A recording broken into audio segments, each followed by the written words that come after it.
Let us know your thoughts on the content of this video. Do you agree or disagree? And what solutions are you implementing? For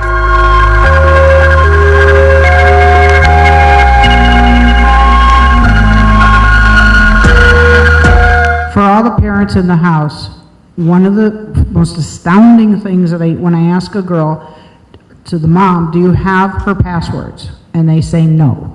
Every single parent should have their children's password. I don't care if they're 12, I don't care if they're 18. As long as it's your cell phone and you're paying the bill, you need their passwords to every single account, and you need to go through every single app to make sure there's not a vault. Now, if you touch a calculator app and it comes up with a password that you need, you know that there's something wrong with that. And yes, 2 calculators on the phone. So I'm going to kick this to Renee because we haven't heard a lot from her about this. Real quick, I just want to say, one of the things that you can allow is for prevention specialists to come into your communities, into your schools. Because really, to talk about eliminating sexual violence, it doesn't start after it happens. It starts way before it happens. We need to allow prevention specialists, whether it's from the Cleveland Rape Crisis Center, whether it's from Bail Fair, the Collaborative to End Human Trafficking, to get into the schools to start talking about healthy dating relationships and boundaries, bullying. All of that stuff ties into sexual violence and trafficking.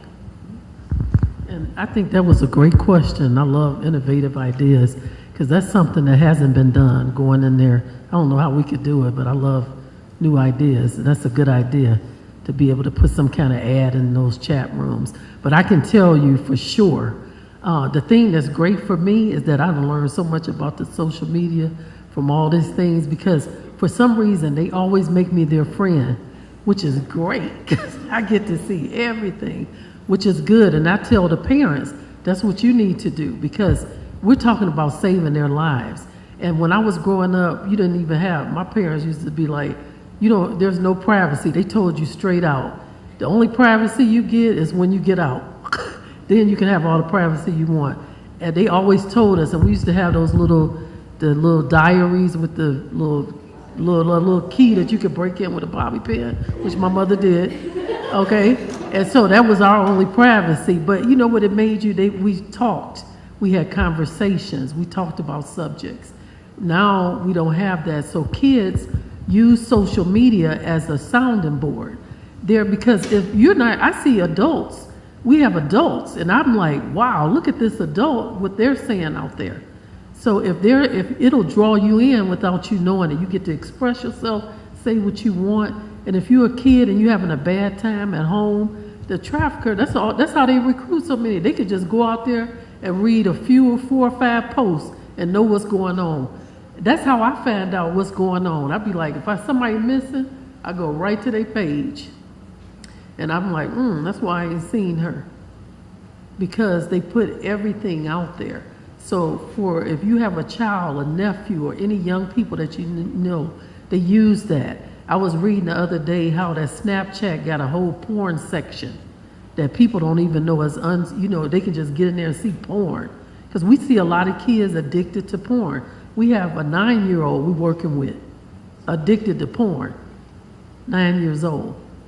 So they're able to take those cell phones, because we're giving kids things before they need to have them.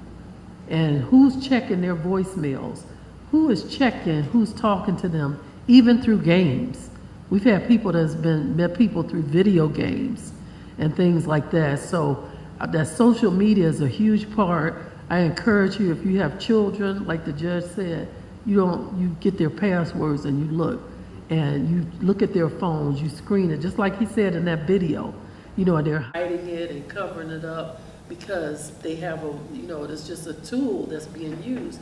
And the traffickers, people always say, do you have trouble with the traffickers? I'm like, no, because you know what? Not that some of them wouldn't do it, but most of them, they could get some more so easy that it's not even a bother. If you read, they'll just go get some more.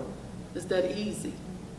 It's that easy, because any vulnerability, any girl that has low self-esteem, doesn't have any self-confidence, she don't think she feels good, nobody's ever built her up, even a young man.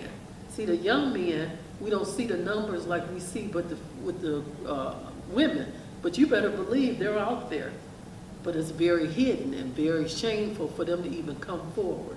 So we need to do a better job, with the social media.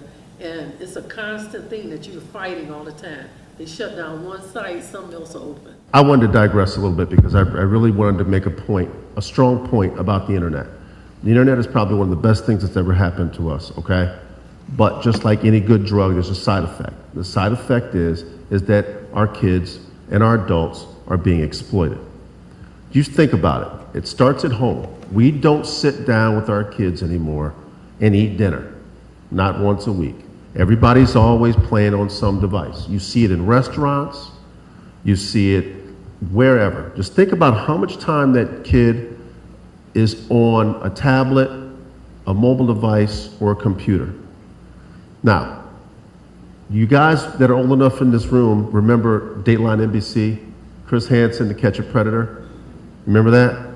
That's exactly what is happening now with our kids. Except it's not the police. It's the pimps. They send out a simple friend request, and they can send out hundreds a day on the internet just with a click of a button.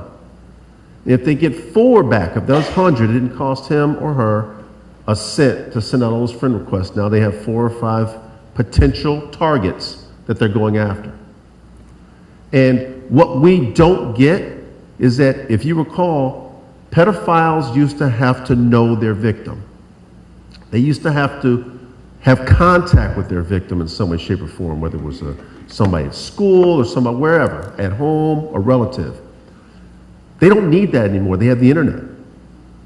We've had instances where girls, boys, young people have been groomed for months on the internet before their loved ones figured out that there's a change in the pattern.